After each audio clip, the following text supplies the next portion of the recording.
Eventually it comes up. What's going on, everybody? It's your boy SAJ. Feels like it's been forever since we've done this. And it actually kind of has been. I mean, we've kind of taken what, a month hiatus?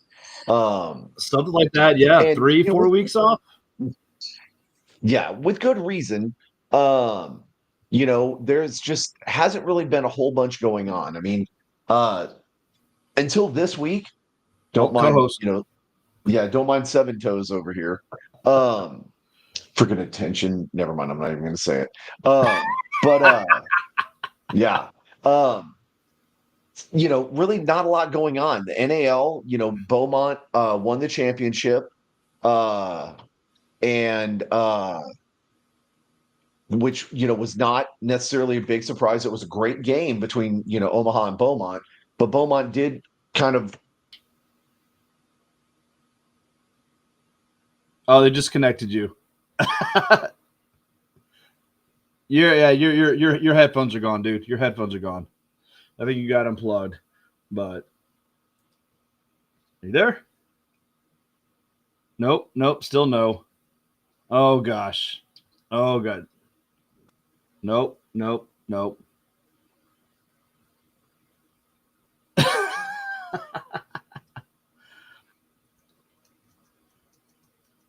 It's all right. We're working on the fly here. I can't hear you at all, dude.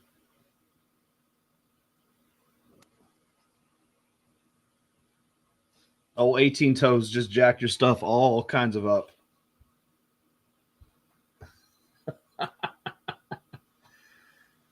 Oh, geez.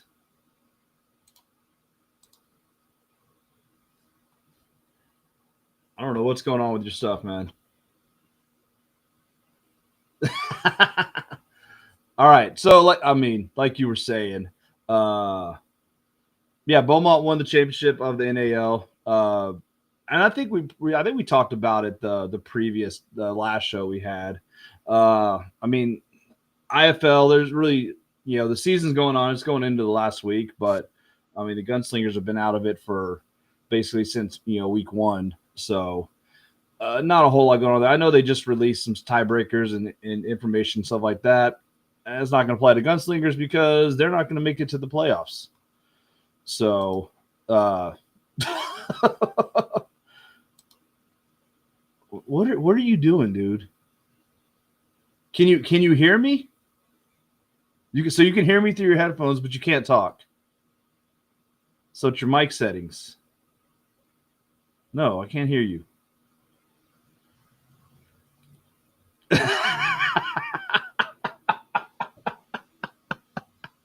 Oh geez. Man.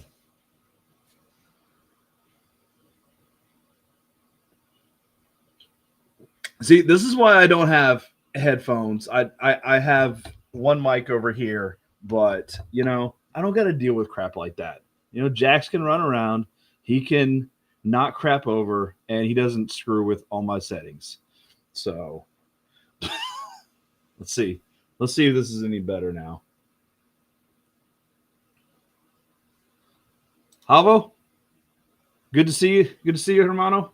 Been a long time. Hope you're doing well. I was actually kind of down in your area, I think last week. I was down in the valley for work. So then I was down to Eagle Pass today. It's actually, I've been traveling a whole hell of a lot.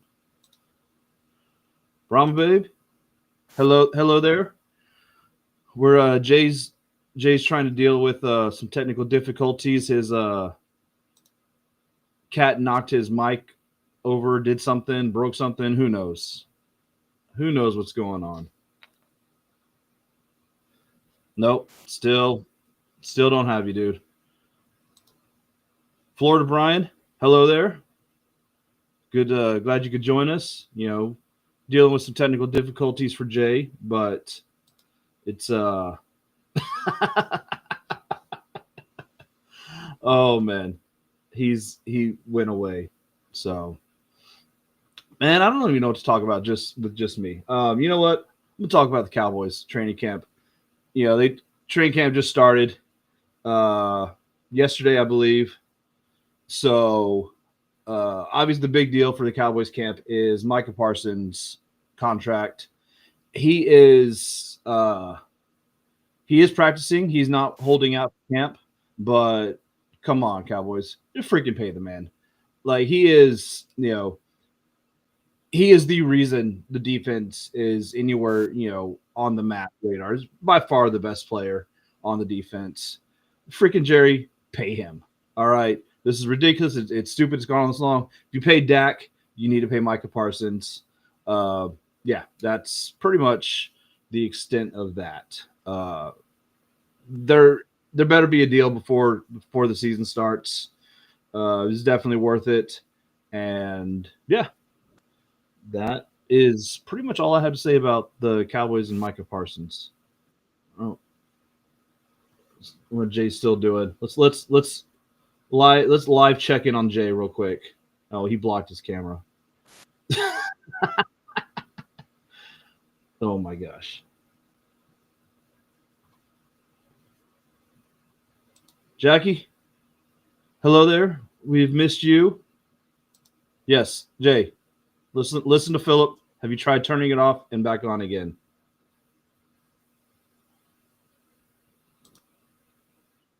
Yeah. Philip, I absolutely agree. I hate that they drag this crap out, and I almost feel like it's on purpose. Jerry just loves being in the spotlight, and he'll do whatever he can to be in the spotlight. And I wouldn't put it past him to drag this out just so he's the top page on the news every single day when it talks about training camp. So definitely get done, but yeah, I'm tired of hearing about it. Let me see who is anybody else I haven't said hi to in the chat. Jesse, hello there. Thanks for joining us. Anybody else? Nope, that's it. Jay, what are you doing? Oh my gosh.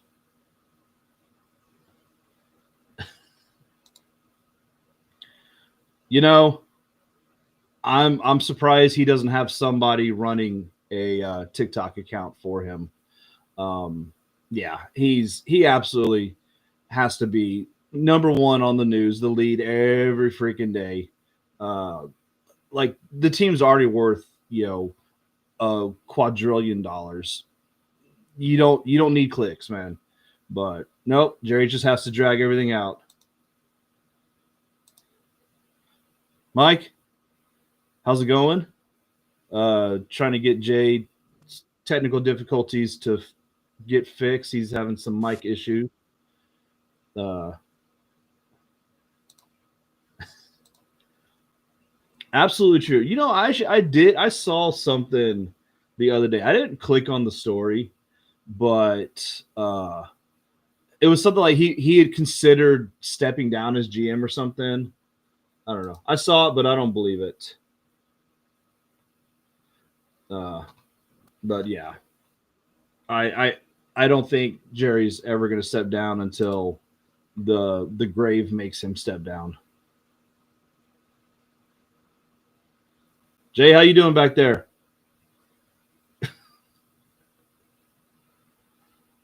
I don't know. I don't know what's going on with him.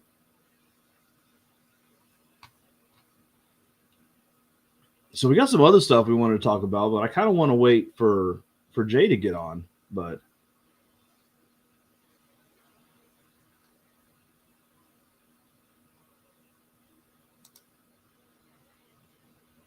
Simpsons Treehouse 7 about the giant ads that are destroying Springfield and the key to feeding them is just not paying attention. Yeah, exactly right. Exactly right.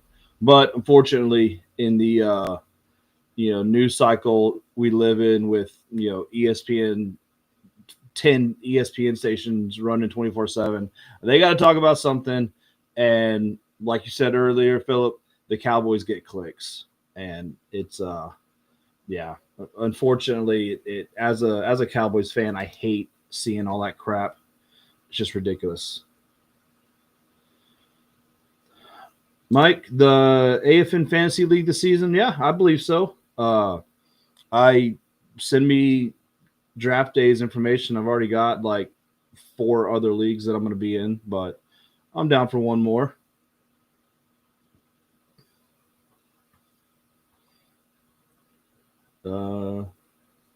Anything else? Oh, I heard a click. What is this? It's alt SAJ, baby. Yeah. Dear God. I don't know what's going on. The cat hit like control, go F yourself or something. I have no idea. So, I mean, I don't have time to fix it. We need to talk about real stuff and not Micah Parsons and the silly Cowboys. So I'm going to put me over here so we can get back to oh, hey, it's our brother and sister up in the STL. That's right. Hey, John. Hello there. Real quick, while I'm thinking about it, right? We normally try and start the show out with positive stuff, but life happens. Things get crazy. So we're thinking about John and his family and the passing of his father. We're also continuing to lift our brother Jesse up in prayers as he continues his battle. Life sucks sometimes, right? Sometimes bad crap happens, but you know what? Love is the greatest force on earth. So we're going to surround you guys with love. We're going to surround you guys with prayer and positive energy. And, hopefully everything gets back on track for you guys real soon. So just wanted to throw that out there. There you go. I don't know why I'm continuing to click everything, but there you go.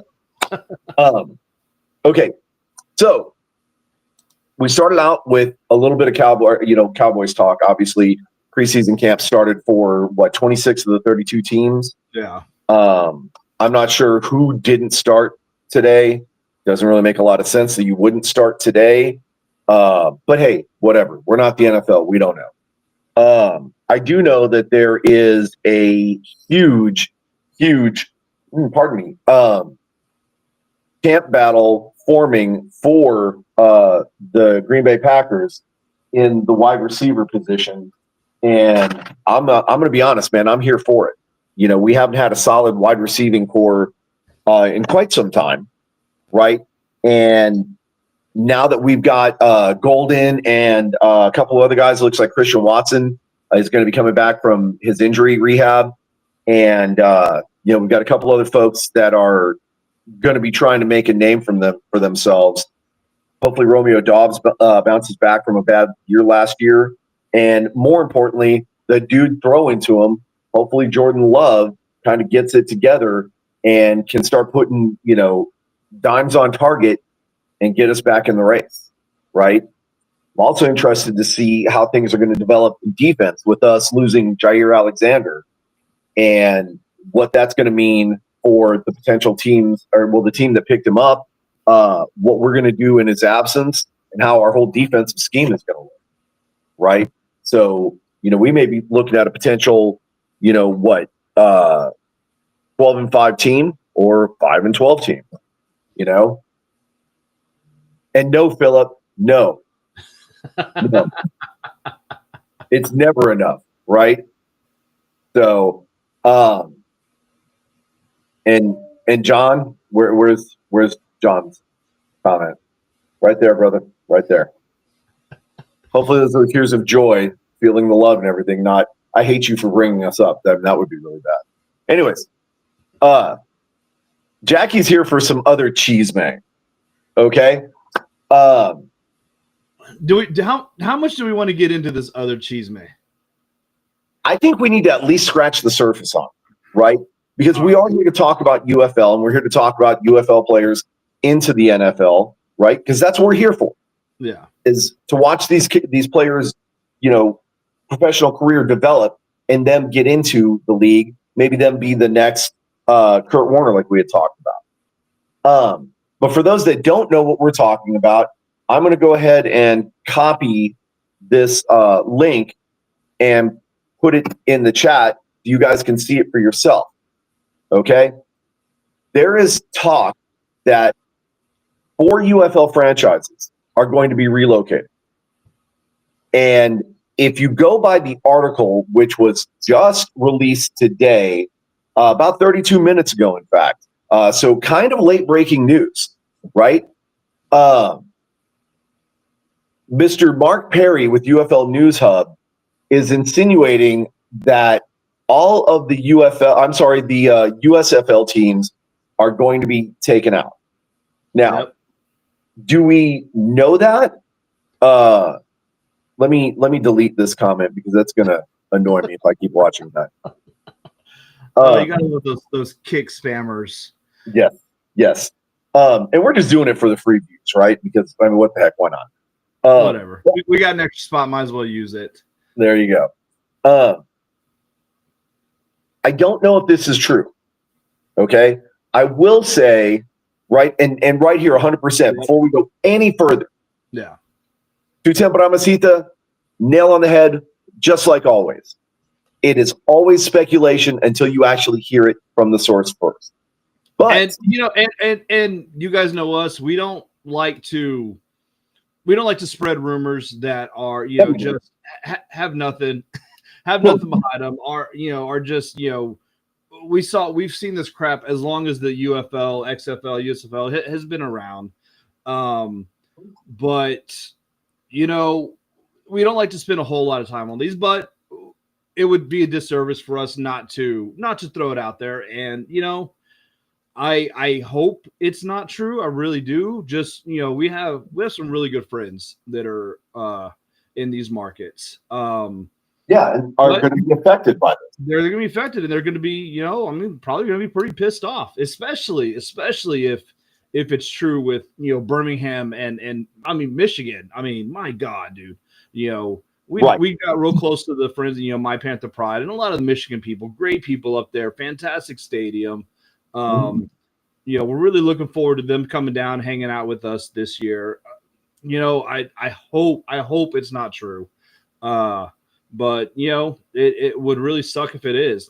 And obviously we heard about the stuff about Michigan and Memphis. That's been going on for a while, and nobody would really be surprised if those two teams moved, just because of the terrible attendance. And Birmingham, they didn't have great attendance, but you know what? They were real popular with TV ratings, and obviously they were one of the best USFL teams. And then Michigan, they've been obviously playing the championship, played great all season. Their attendance was rising, one of the few teams to actually rise.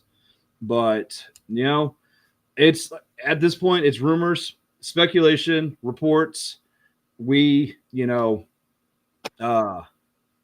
until the actual news breaks.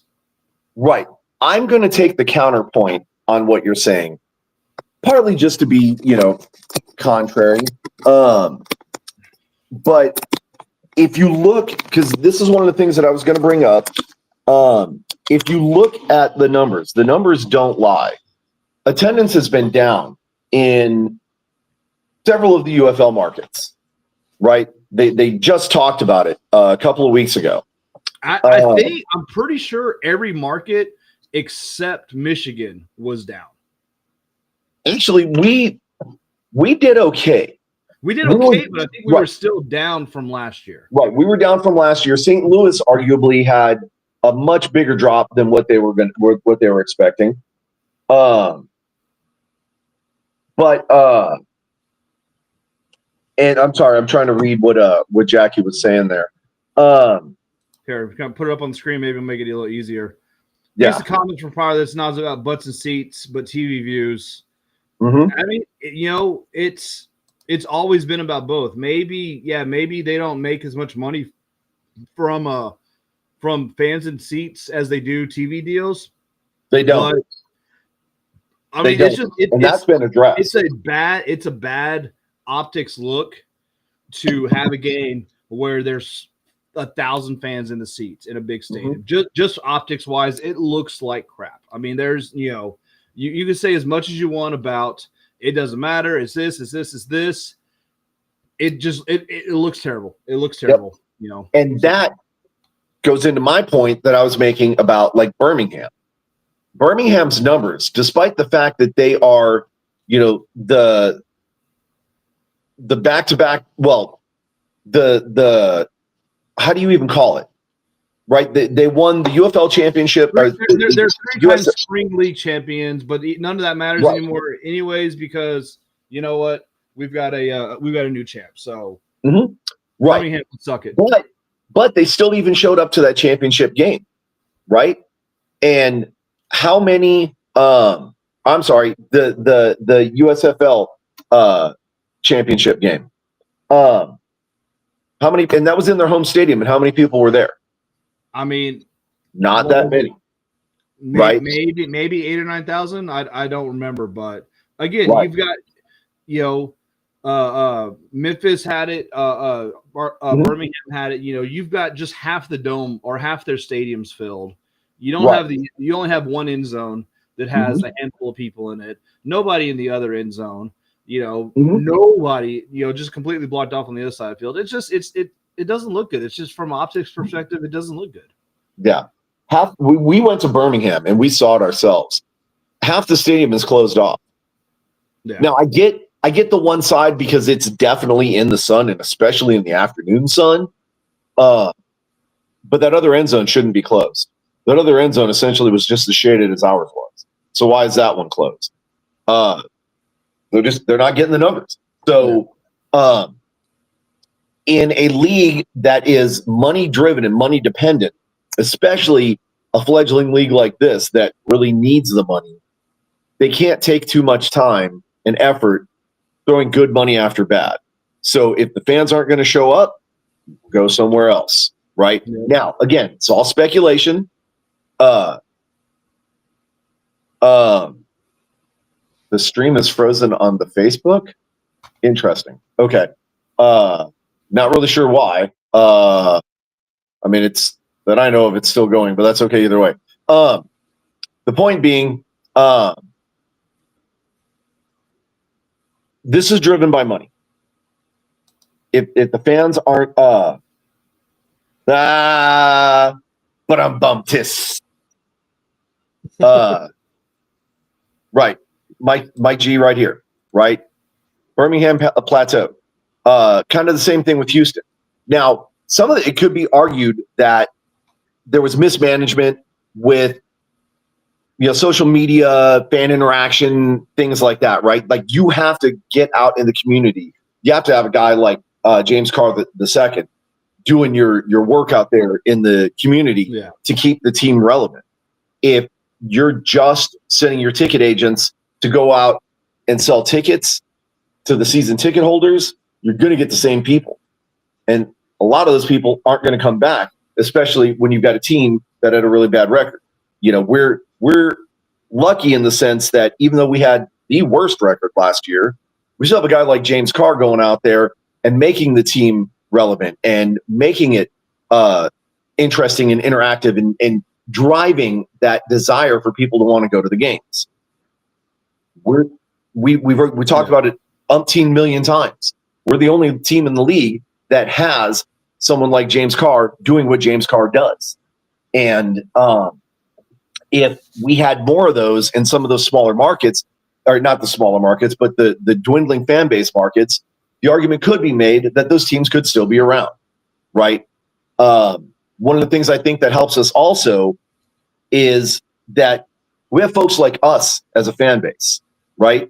I see Philip is on here. XFL Mike is on here. Tutem Bramasita is on here. Brahma Babe. Like, all these people are all involved in some kind of podcast, and they're talking almost every day to somebody about the UFL or, oh no, it's one of the kids that's watching. She better behave in the comments. I'm just saying that. Anyways, we have folks going out and getting tattoos. I mean, we're doing stuff as a fan base to help keep the team relevant. I know a lot of the fans out there that we're friends with are doing the same thing, but they're kind of carrying the torch by themselves. And if it's only like 5 or 6, And what Jackie says, James Carr is ours. None of we y'all will can have fight him. you for it. All right. I know. Crazy Tim and Arlington was going to try to, but no, you can't have him. He's ours. I don't know who this is. Okay. Bye, Felicia.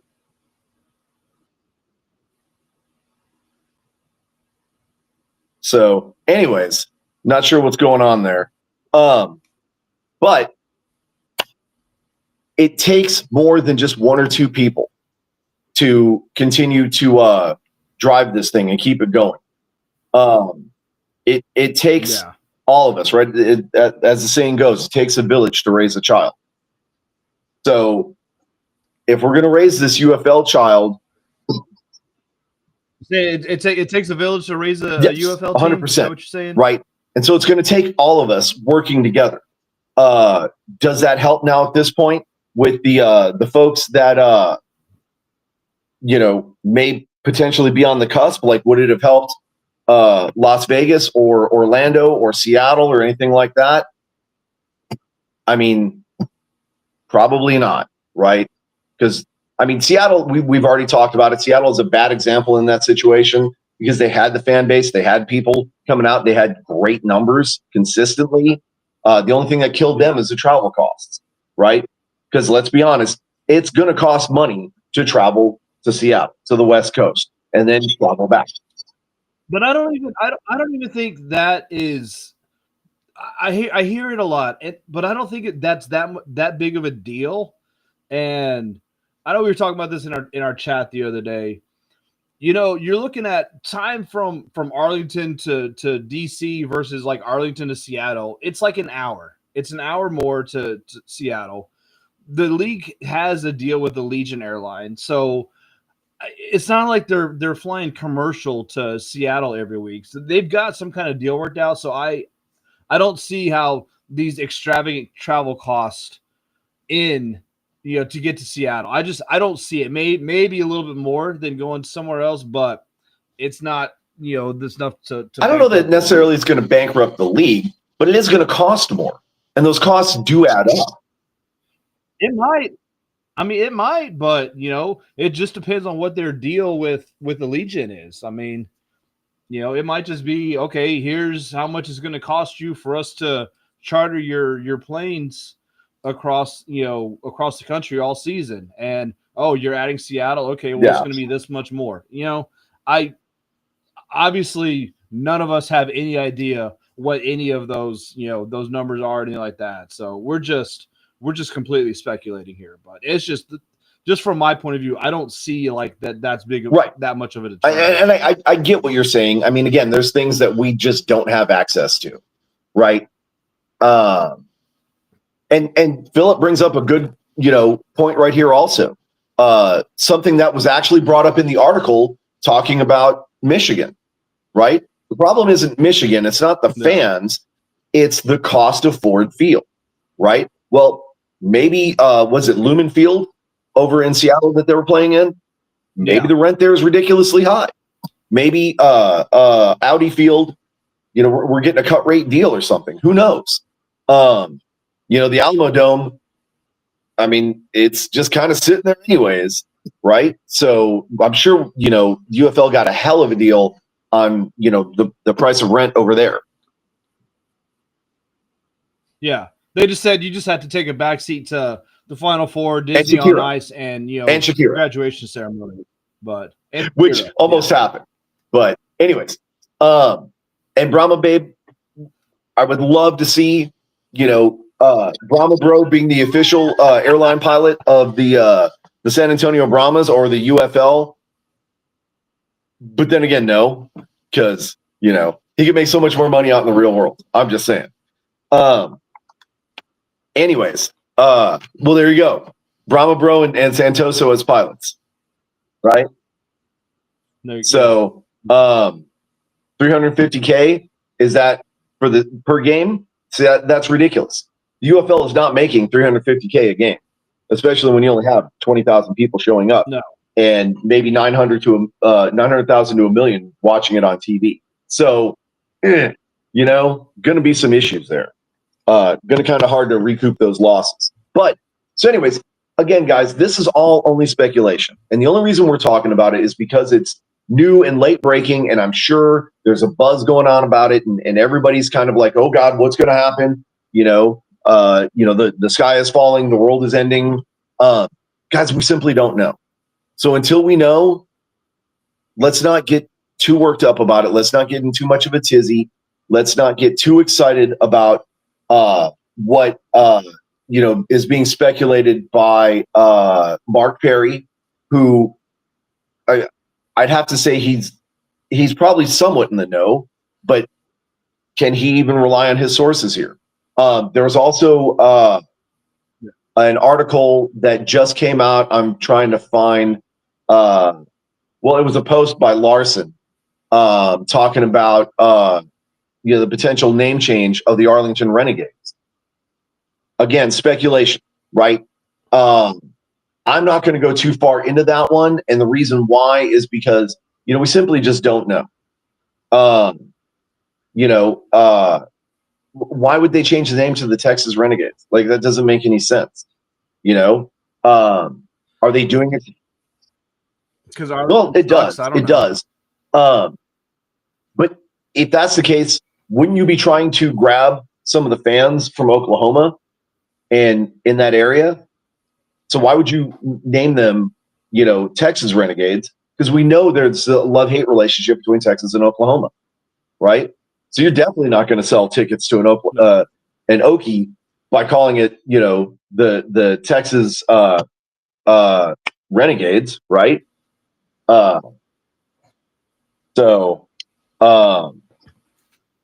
It's just, again, all this is speculation. It's crazy. We have no idea what's going on. We do know that's going on, though. Jesse, love you, brother. Man, keep getting after it, dude. What we do know that's going on, though, let me see if I can find it here. This is what we know that's going on right now. So, going to be a little bit hard to see because there's so much information there. First of all, shout out to XFL Mike G and the Alternative Football Network for compiling this list. This is the list of all current players that are either trying out or are on an active roster right now from the UFL into an NFL team. Okay? And you can see there's 1, 2, 3, 4, 5 San Antonio Brahmas, 6 San Antonio Brahmas. So that does need a little bit of an update because Corbin signed with Atlanta. So there's another one. That's one. So yeah, so he was a tryout, but he made it as a that's 16 roster. Out of potentially 25 individuals. Okay, that's incredible numbers. Now, how many are actually going to make it through training camp and to the actual active roster? We'll have to wait and see. But I know for a fact that we'll see. But a lot of these guys, I mean, they're hell of a talent, and I think we kind of talked about it previously. A lot of the skills that are these players, a lot of special teamers. You've got a lot of kind of linemen and stuff, and so a lot of that stuff might actually translate a lot better to NFL. Over kind of the skill XFL Mike G, entry number 3 on your list is also the same as whatever this one is under Arlington Renegades. You may want to bump that. I just caught that. But Stylianos has a tryout also, so he should be on the list. So that, again, we're back to 25. And of course, I'm really interested in Derek Langford Jr. as a cornerback because he's got a tryout with Green Bay, right? I have to see how that goes. And you should be interested in Perrion Winfrey as a defensive tackle because he's on the active roster. Damon Arnett is on Houston's active roster. And then Keenan Isaac of the Roughnecks has a tryout. So, again, we're seeing folks that we watched play that are getting an NFL opportunity, which is the whole purpose of the UFL. And so I'm very excited for that. So, again, big shout out. Thank you, XFL Mike G, for compiling this list. Looking forward to the updates. And there's also Viking Wax Press is the one who put that list together for him. So, did we lose you again? Hang on, I'm in trouble with Sabrina. Oh geez. What'd you do now? So apparently that message, who I was like, who the heck is this? I thought maybe it was one of Sabrina's daughters, and then it started getting kind of weird, and I was like, well, maybe it's not, right? Well, it was Sabrina using her daughter's YouTube account. So yeah, I picked that. I picked. I that did up not from at the all. Chat. I did not at all. I saw, bro. You has the. I do has the big dumb sometimes, right. But I also err on the side of caution. Because what if it's like some creepy, 80-year-old that wants to invite me down to his basement for some popsicles? Then what? What's that? Mr. Herbert. And that's where I got that from. Mr. Herbert. Yeah, there you go. Sanders, as in, Shedeur Sanders. Shedeur? I don't think that is going to be a good fit for him. I mean, we'll see. We'll see we'll give him a couple of years in the NFL to, see if he's play on Cleveland. If he starts, if he makes it, we'll see. We'll see how it goes. Now, kind of speaking of, former Cleveland quarterbacks and the UFL, which you might have to narrow down a little bit more. Talking about former Cleveland quarterbacks. Did you see the report of old Money Manziel said he was trying to make a comeback, but he doesn't want to go the UFL route? I did, and you know what? I'm here for it. You know why? Guy is 31 years old. His opportunity to get back into any kind of a league after taking off 6 years, 5 years? 5 years. I mean, the last time the AAF was the last time that he was played any kind of professional football. So, when was that? Yes. COVID year. So,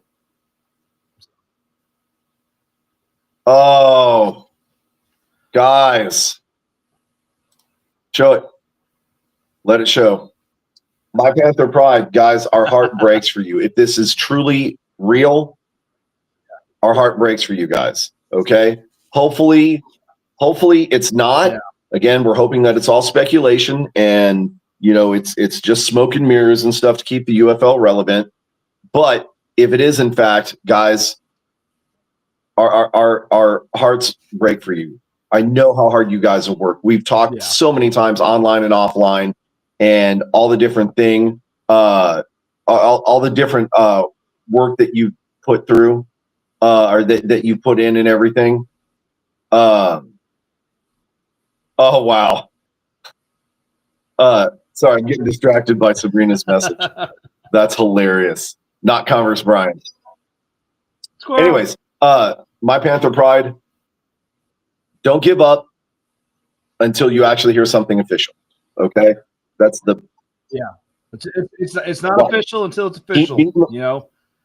In the words of Nick Fury, until the world stops turning, we will continue on as it is. Man, stop it! I haven't seen Thunderbolts yet, and I'm getting ready to go see Fantastic Four.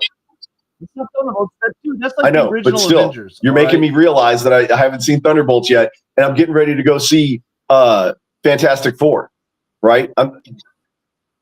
Got my tickets for Thursday, dude. You can't see Fantastic Four without seeing Thunderbolt. I can't help it. All right, this is the way it is. Deal with it. God, no, you're gonna have to. It's streaming. You're gonna have to go order it on Amazon, rent it on there, watch it before you go see Fantastic Four. All Maybe right? I will. Maybe I'll call in sick Thursday. We'll just see what's going on. Anyways, back to Money Manziel. Well, Miss Predator, you too. Same what we said. Said about My Panther. We love you guys, and I mean, we hope these rumors aren't true. We really do. I know we kind of went through some stuff with you guys back with the original merger of the Gamblers and all that, and it turned out okay for y'all. But we're hoping that you guys are still around. Yeah. Wow. And I'm not going to show that comment, but I understand the passion behind it, and I 100% get it. And I'm sure if somebody goes back and watches this, they'll see the comment that's in there. But I mean, if in fact that is true, I get it. I would say don't necessarily give up on the UFL just yet. Let's wait and see what happens. If it does in fact go down, maybe we can encourage you to find another team to connect with. Maybe not Arlington. Hey, you know what? There's a lovely team, just about 2.5 hours away. And you happen to know a bunch of people. Love to bring you guys. You happen to know a bunch of people in that town. You have plenty of places to crash out and just party and have fun. So, not the best comforting parting gift, but overall not too bad. So, right here. The best party gift. Hey, at least you got us. So, Yeah, at least you have us. So, but let's see what happens. Okay. Back to Money Manziel. I'm all for it. Let him spend the last of his energy trying to chase his dream. I encourage anybody to chase their dream, regardless of what your skill set is, regardless of what your opportunities are. Chase your dream. Live your life, because it's much better to look back and say, man, it didn't work out, but at least I tried, than it is to say, I should have, or oh, I wonder what if, right? Now, the reality of it is it's not going to work out, because I don't think anybody's looking for, a 31-year-old quarterback who hasn't played in, at least 5 years and who was marginal when he did play. So, exactly. Now I understand when he first got drafted, he cared more about partying than he did about reading the playbook. Maybe he grew up, maybe he didn't. Who knows? I mean, come by this, of him kind of rejecting the UFL and not wanting to go that route.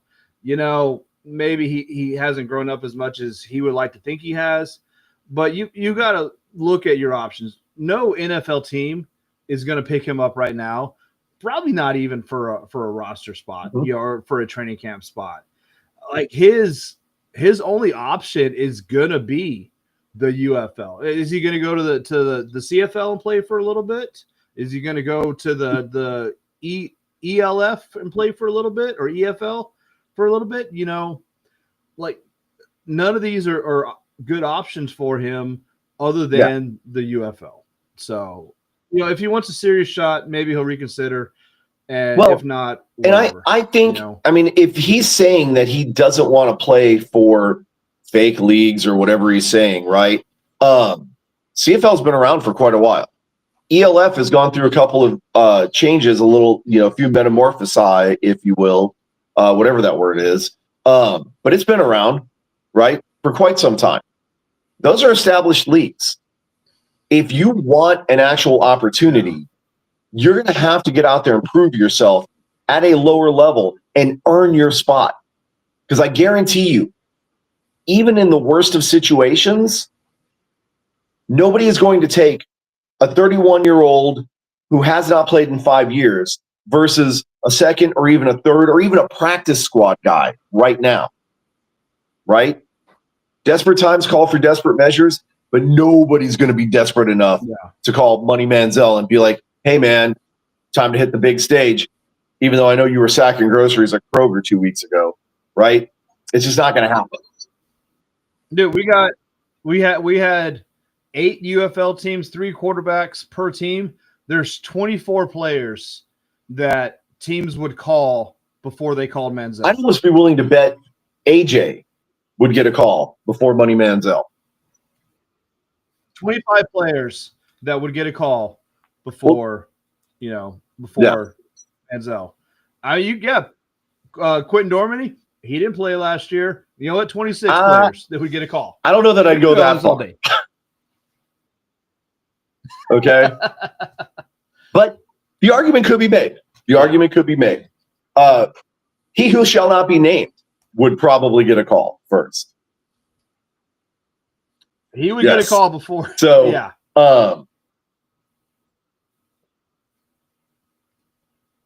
You want to take this one? Max Duggan, he played pretty good. He for being kind of his first year, I know kind of when he first got thrown in, he had a rough game. But he kind of settled down a little bit. Like you could see kind of stuff that he needs to work on. He kind of lets the play or kind of gets out of a play pretty quick instead of trying to make something happen. He's a little quick to pick stuff up with his legs or try to pick stuff up with his legs before kind of, waiting for a play to progress or receivers to kind of make themselves open. But it was his first year. So I definitely think it was a solid first effort for him. He's got nowhere to go but up. So it looked good. Wasn't great, but definitely has some stuff to work on and build on. And I think he'll be a solid quarterback. Yeah. I definitely don't disagree. I think more playing time would give us a better look at what we kind of have there. And I know, we were really trying to push what's his name? I don't even know why I can't even remember his name now. But I think overall we've got a pretty good product in Duggan. I think we need to. Who are you talking? Duggan plays for St. Louis, dude. You're right. I'm sorry. I was thinking of somebody else. But let me get back on track here. Back on track here. Max Duggan, different quarterback. Yeah, he was the one that took over for Manny Wilkins. Manny Wilkins started. Manny got hurt. That's why I'm not remembering. Duggan, not the same quarterback as AJ. Well, then again, Manny Wilkins wasn't either. But yeah, arguably a good product on the field, right? I do think though that I guess overall his performance, you've got to rate it pretty good because I don't think he stumbled into the situation or stumbled out of the gate in the situation. Like he came in because Manny got hurt, and actually I think arguably did better that game, right? So it is going to be interesting to see what happens in the quarterback room in St. Louis, right? Because you have 2 quarterbacks who arguably could be the starter. So are you going to try and do the 1-2 combo? Is what's his name? Beck even going to come back to St. Louis? Because this is year 4 now. And he gets to the end and the team falls apart. You can't exactly blame that all on the players. So do we have a revamping of the entire show in St. Louis? Do they keep Beck and, have this, quarterback battle? Who's 1, who's 2? Or do they take a chance, pick one and stick with him and use one of them as potential trade bait, which you may not even be able to do that because there is a free agency clause in the players' contracts that after a certain amount of time, they're allowed to sign with whoever. Could we see Manny in San Antonio? Or and no, I didn't see this at all, Brahma babe. Yes. So to answer, Brown, yes, Harris is leaving DC. He's going to join Reggie Barlow in Tennessee State, You know, which I did. that was reported. When Barlow first left, that basically he was taking the whole damn coaching staff with him at the end of the season. Greg Williams ended up leaving early, but it's not really much of a surprise that Harris is joining him.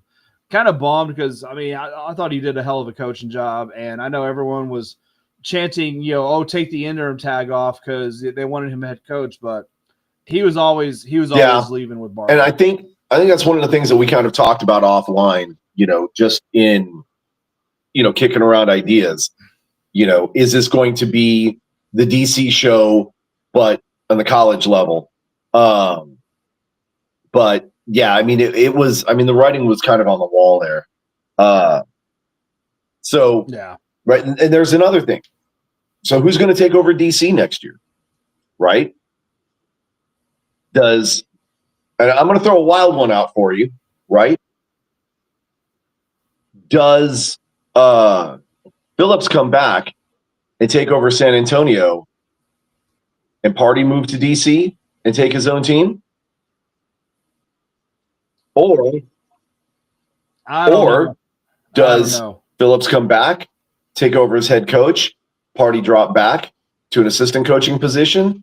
Or does Party stay head coach and Wade Phillips jumps back as like a defensive coordinator? Right? There's all kinds of speculations that could be made. Right? Again, this is kind of what's great about this league is that you never really know until you know. You're going to hear all kinds of rumblings. You're going to hear all kinds of things on, the Facebook and the UFL News Hub and whatever. And most of these folks are trying to do the best they can reporting the news as they get it. But you never really know what you can actually trust, right? Because I really feel like, the UFL front office is just nothing but agents of chaos looking to stir things up and keep people talking. That's just my own thoughts. They're kind of like what me and Philip were chatting about earlier while you were, screwing with your headset. Kind of like how Jerry's always wanting to keep himself, front page of the news. Like UFL seems to kind of be a little like that as well. There's some things. Because, honestly, I'd have to go back and look at what the actual percentage is. But it doesn't seem like it's a very high percentage that what's reported actually pans out. Until it's like the UFL posts something and then everybody posts, something right behind it, or within, minutes before the UFL posts the actual official and somebody's kind of leaking information. But like this, several months out, we don't know. So we don't really know if any of this is actually true. We just got to wait and see, right? But it will be interesting to see what they're going to do to fill all those coaching vacancies over in DC. What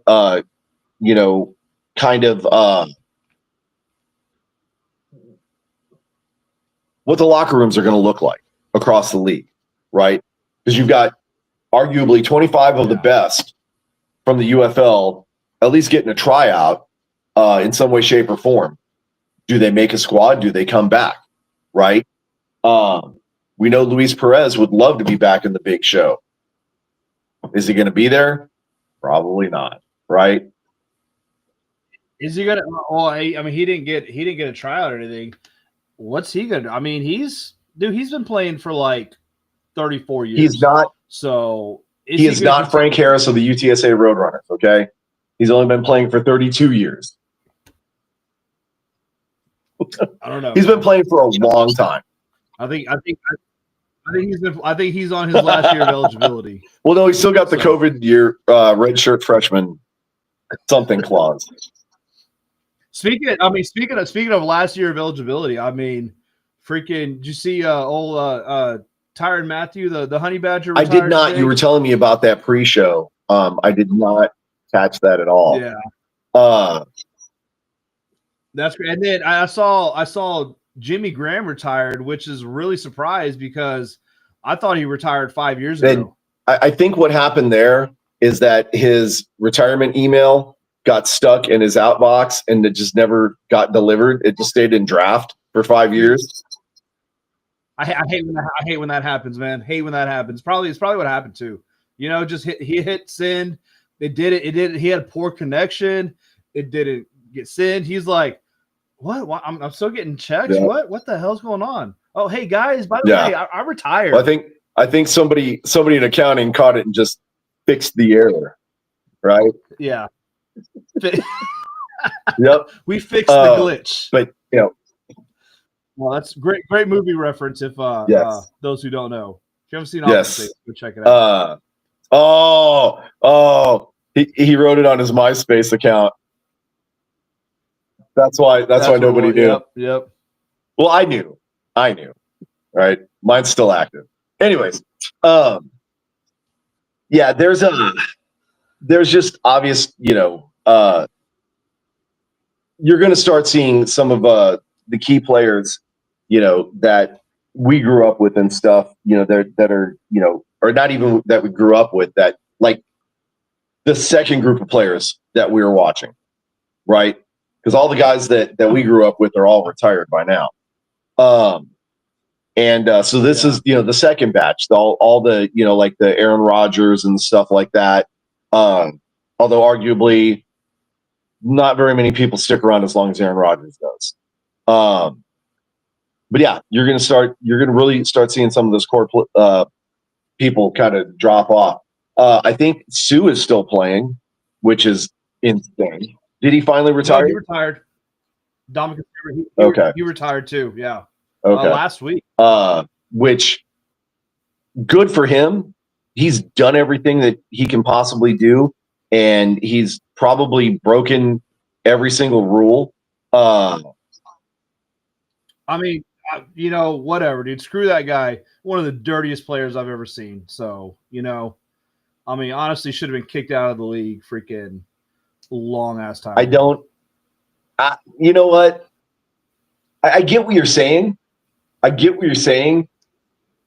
he stayed true to himself.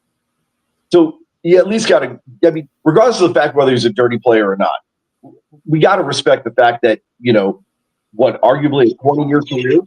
Hey, I mean, yeah. I mean, he came into the league a douchebag, and he stayed a douchebag his entire career.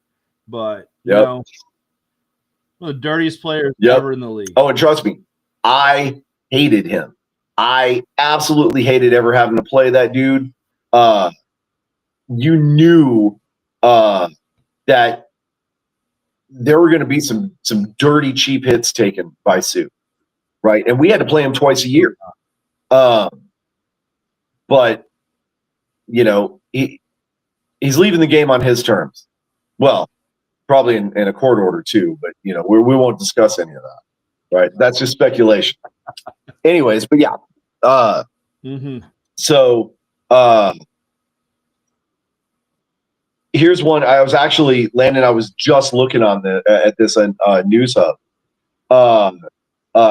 Renegades quarterback Holton Ahlers announces his retirement. And then Garrett McGinn retired earlier. I don't know exactly when, but earlier in the month. Those two guys are retired. So you're starting to see some UFL players that are retiring as well. And I get it again, right? I mean, you can only play football for so long.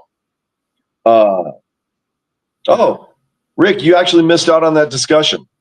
Yeah, we talked about it earlier in the show. Recap, basically, BD said, forget that guy. That's the only opportunity he's going to get. I said, no, let it play out because he's going to realize he's not as good as he thinks he is and he's never going to play football professionally. I'm okay with that.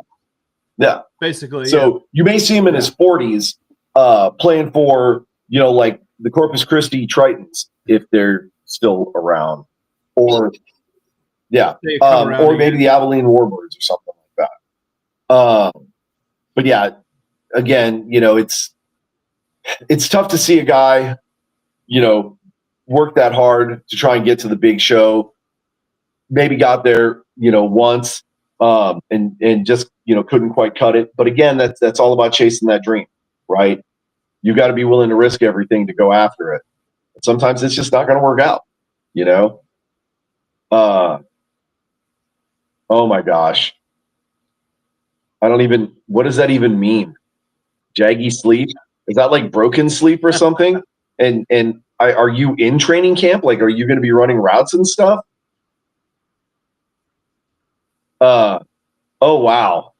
Carson Wentz for the Renegades? I mean, are you just naming NFL quarterbacks at this point? I mean, I'm expecting to see. I mean, I think Mahomes would be a great UFL quarterback. Rick, it's fine. It's fine. Again, the best thing about our show is that we actually do set a script, and we have a guideline that we try and follow. And 90% of the time, we don't follow it. Okay.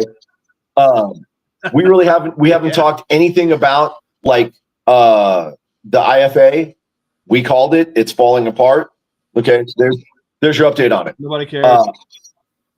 Yeah, there's your IFA update. Nobody cares. NAL.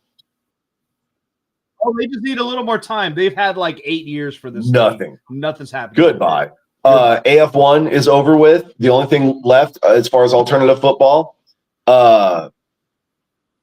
is the IFL, which they're going into week 19, and then the playoff scene. Which, by the way, P.S. shout out to Pro Arena Talk and also Alternative Football Network. They're doing a great job covering kind of the whole indoor leagues.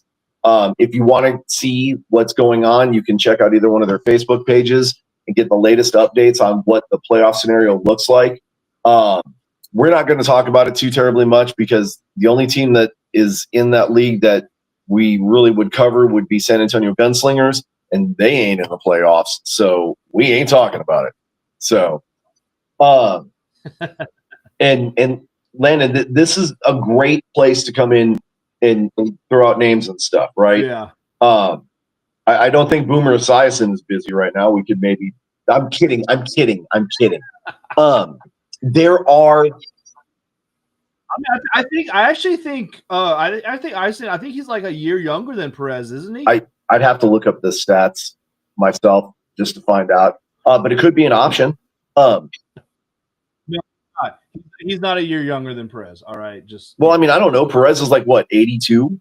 He went to school when it was still black and white. There are potential quarterbacks out there that could definitely benefit from a league like the UFL, right? Especially to realize their NFL dreams. I can tell you right now, if it wasn't for all the injuries and the setbacks that had happened in his career, although he had like an 18-year career at UTSA, Frank Harris would have been an incredible quarterback in the UFL, and that would have sharpened him to at least get a tryout in the NFL. But thankfully, Frank is smart enough, probably because of the 15 years in college that he spent. And Frank, I love you. I hope you don't. If you're watching, I hope you don't get upset. We're just we're just taking pokes at the easy targets. But damn, so now you call it easy the 7 years that Frank, I would take the 7 years as a quarterback. I would. Most people don't get to have a 7-year career, and because of COVID and redshirt freshmen and working the system the way it's designed, which shows how intelligent he is, he managed to have a good long professional college career. But he was also smart enough at the end of that career to realize that your body can only take so much, and at some point you've got to be able to say, okay, enough is enough. And after 17 surgeries he had, he said, okay, enough is enough, right? He still would have done, I think he would have done incredible in the UFL. I just don't think his body would have been able to handle too much more of it. But I would say arguably he could have done better than a certain quarterback that came out of Texas A&M. But I'm a little biased too. So, yeah, that's just me. I do think, what the hell is his name? Mond? Yeah. I do think Mond has a place in the UFL. I don't know exactly where it is with this being such a mobile game. But if a team can find enough people to solidify an offensive line, he could potentially, be an offensive threat. But you've got to get a solid line for him. Yeah. You know? And yeah, I mean, you're not wrong. Perez is slow and makes mistakes, but it's probably because he's 85 and he has cataracts. So, no, that's a joke. Louise, I hope you're not watching, and if you are, I hope you're not getting offended by the fact that we're, trying to make fun of your seasoned.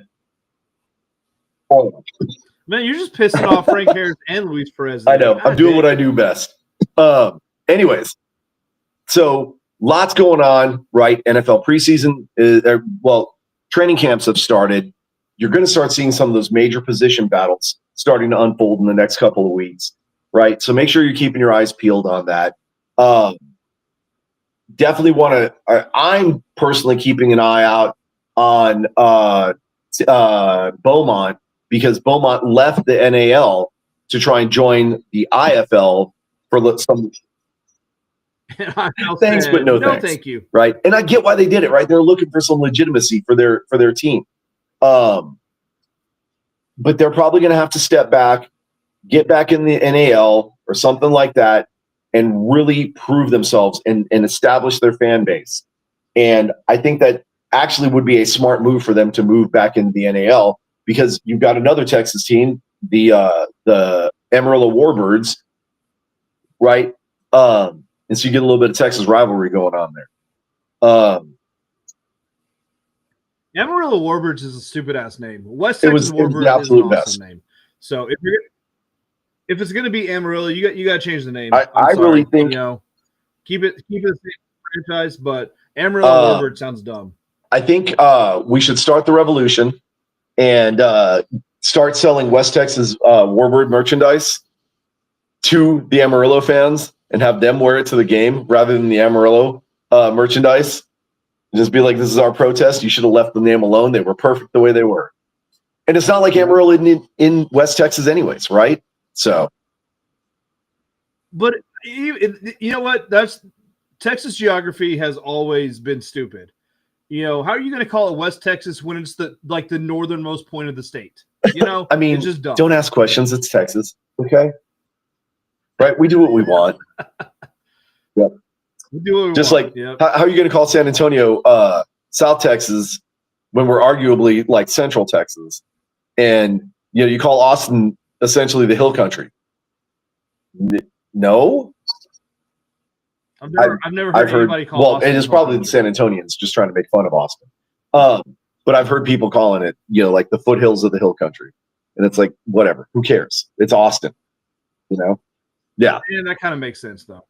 I mean, it's kind of close, but whatever. All right. Now we're talking geography. Now we're way off track. And this is a football show, so let's wrap it up with some football. All right. Now begins our Texas talking geography. So pulled out my state map here. Yes. Anyways, I actually do have that's one crazy. somewhere. Don't do that. Grab it. Start getting your helmets ready, right? Because NFL season is going to be on us before you know it, right? And then we get to look over BD's shoulder and see all the game matchups and see who's going to be the winners, right? Who's going to be the losers, and we get to see the Cowboys slowly work their way from the top down to the bottom, eventually onto the floor. They're organized by division and place in that division. But yeah, again, this is a great thing about being a Texan is that right now we've got year-round football. The big dogs are getting ready to start. College football is getting ready to start. High school football, in fact, is getting ready to start. So we definitely have a lot to look forward to, but we still got some things to wrap up before we get there. So in the meantime, make sure you're keeping an eye on like NFL, ESPN, stuff like that. They'll be talking about. I mean, the Hall of Fame game is next Thursday. So 9 days away from the opening official opening of the So, and there'll even be, depending, I don't know if they're doing it this year again or not, but there will be live scrimmages, between teams. You may not necessarily be able to watch them, but you'll be able to catch some footage of it and see, some of the up and coming stars in action, right? So again, great time to be alive. Nothing but football. So that being the case, BD, you got anything else? I mean, we're just about to kick off the season, so I think it's time to give a hearty suck it, Eagles. You know what? I can see that, and I support that. The problem is, I'm an old NFC Central guy, right? So my rivalries go back so far. I have to say, suck it Bears, suck it Minnesota, and suck it Detroit. Oh, and just for extra spiciness, suck it Tampa Bay, because you used to be part of us too. So with that being the case, guys, take care. We'll catch you next week. See you guys. Play the video.